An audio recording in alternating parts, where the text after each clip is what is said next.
to Giant Mega Fun Time, the podcast. We're a little bit late today because I made a mistake over the weekend, didn't I? Yeah, we did this. Mistakes happen. They do. Oh, that's a strange new voice there. We'll introduce that first. We have a special guest today, don't we, little one? Yeah. Who is it?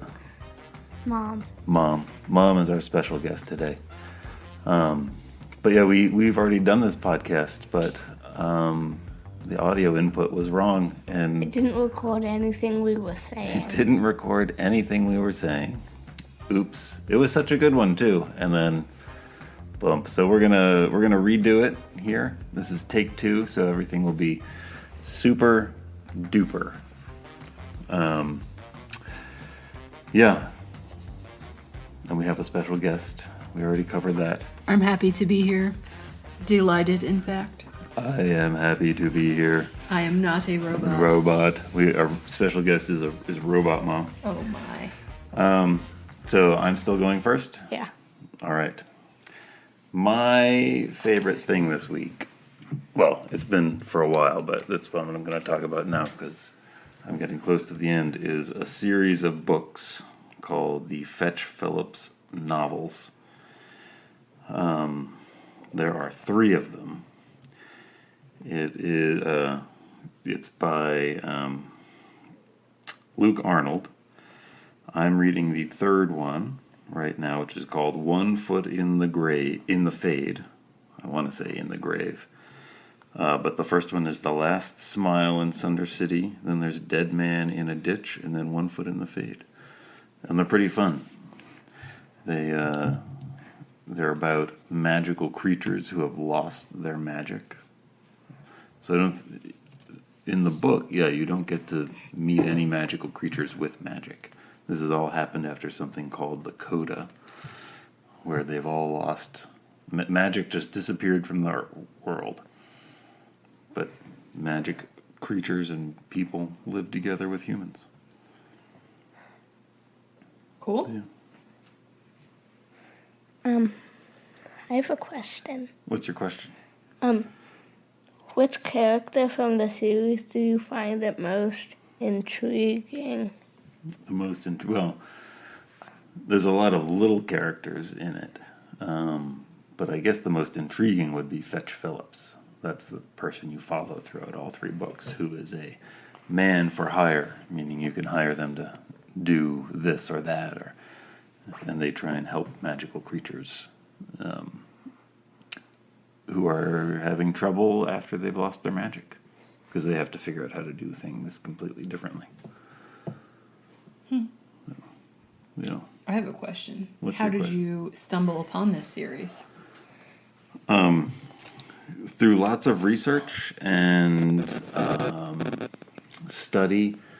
No, I was looking through books, science fiction and fantasy books, and the covers. I often just get paused by the cover. So if it's a good cover, I'll look at it and then I'll read a synopsis. And it sounded interesting, and then I gave the first one a try, and then I liked it and said, I'll read all 3. All right. What element of the cover drew you in? Just the graphics of it. It looked like other books that I had read. Cool. And enjoyed, so I thought I would go with that. Any other questions? Let me think. I see smoke happening. Hard-working brain is working hard. Yeah. I love it.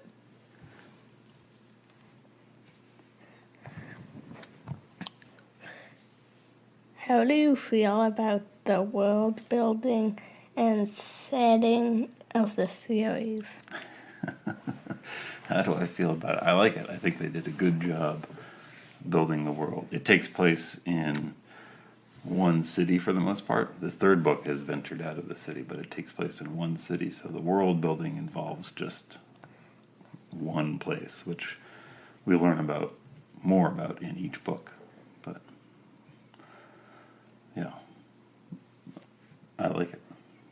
Great questions, kiddo. Good world building. Little one. Yeah. All right. Are you going now, little one? No. No. All right. Our special guest is going. What was your favorite thing this week? Something that I really enjoyed this week was a television show, about 8 episodes, called Survival of the Thickest, starring, I'm going to apologize if I get the name mispronounced, Michelle Buteau. And she's a comedian, and the show happens in New York City and just celebrates all kinds of people showing up however they are and trying to make choices that work for them and live a life that has value for them and kindness for the people around them. And I thought it was very funny and very well done. Nice. Yeah. Is this a show for a little one or just big ones? I would say grown-ups. A grown-up show. Yeah. Someday I hope to enjoy shows like that with this little one. I bet we will. Yeah. I bet we will. So what makes Survival of the Thickest stand out among other Netflix shows? Ooh. Well, one of the things that I really liked was that it showcases people with all different kinds of identities. So different kinds of body types was one big thing that is important for me in the work that I do and who I am in the world, to see that celebrated. And I love a strong female lead. Yeah. Nice. Do you have any questions for our special guest mom about this show? No. No. So you said there are 8 episodes? I think so. Are there any specific ones that particularly resonated with you? Ooh. This is maybe recency effect more than anything, but in one of the later ones, they have an alternative prom for like people whose prom either had rules that didn't fit how they wanted to dress or show up to prom or who they wanted to bring to prom. So it was like a big fun dance party, and I love a dance party. That first prom sounds lame. Yeah. Yeah. Not that great. No. Any other questions for Mom? Yeah? No. No. Excuse me. What do you find most compelling about the character of, I looked this up, of Mavis Beaumont? Oh, that's right. Mavis. Mavis. Tomato. Yeah. The most compelling. Well, I think, as lots of stories, it sort of starts with someone who's sort of like, here's what my life is like, and I love it. And then something big happens, and Mavis is forced to kind of rethink what relationships and what her career should look like what things are working for her and what things aren't working for her. So it sort of shocked her into sort of rethinking what she might want to do and the choices she might want to make, and that led to some really interesting avenues. Nice. Sounds like an interesting show. Do you think I would like it?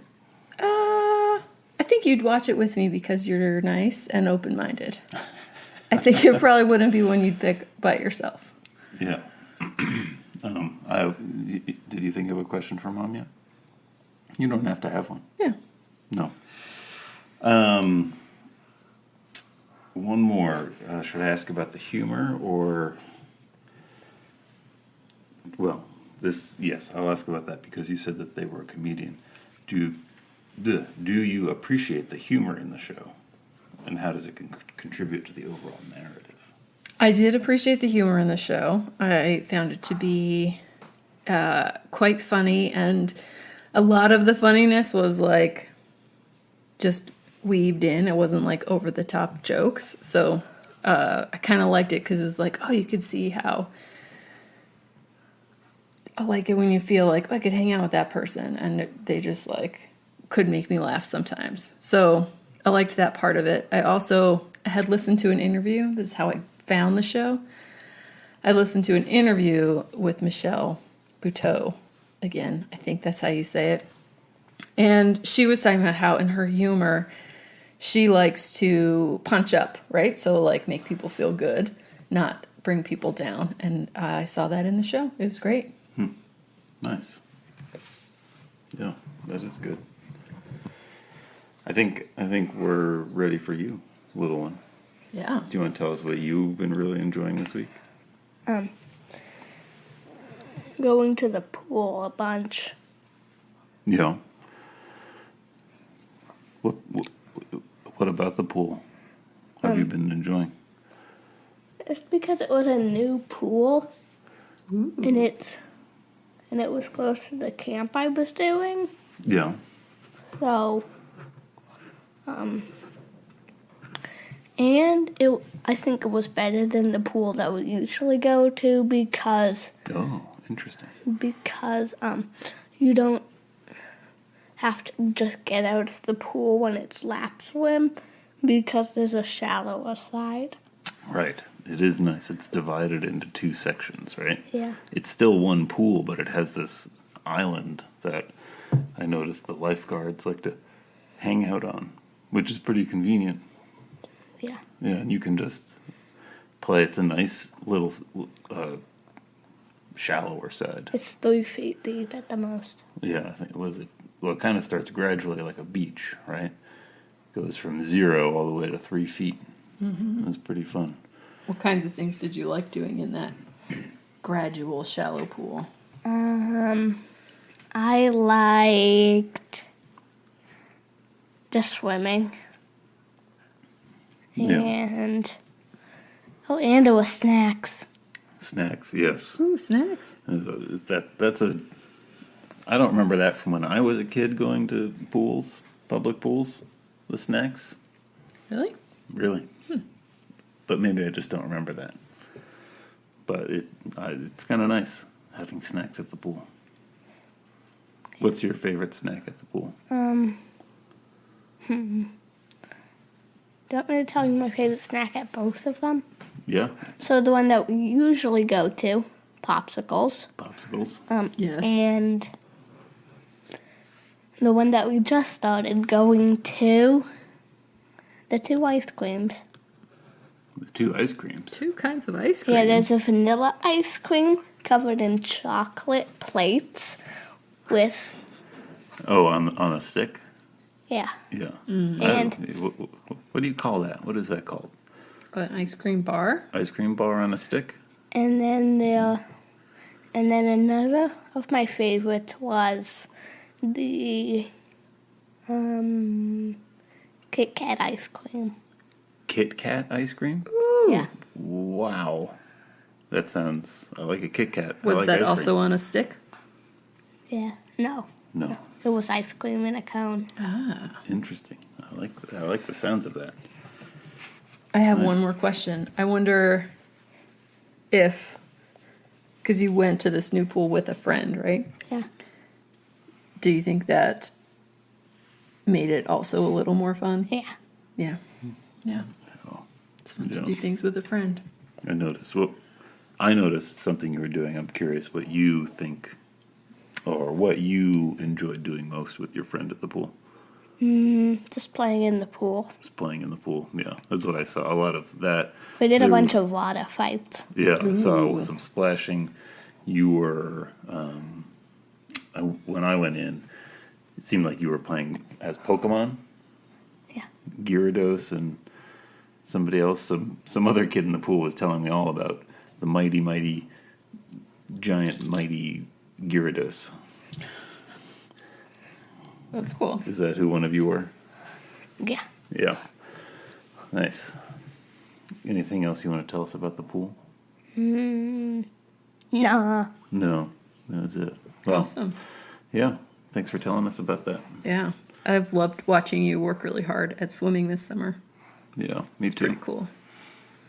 And thanks for being our first special guest. Hey, thanks for having me. I hope I get to come back sometime. Maybe we'll see how this one. I like plays a with lot the of audience. things, so I got a lot to say, Yeah. and I'm curious, so I got a lot to ask. Wait, you have a lot to say? Oh, that's right. Dad jokes. All right. Well, that's our podcast for this week, or for last week. Sorry we're a little late. Hopefully we'll be back on schedule this upcoming weekend. No technical difficulties now that we've got it ironed out. We hope. We'll listen to this, and hopefully there's audio. It looks like there is. We should have done a test. But, yeah, check us out at our website, giantmegafuntime.com. There you can see all the episodes. You can get links to your favorite podcast player, or just grab the RSS feed. Hope you have a great week, and we'll see you on Sunday. Bye. Bye.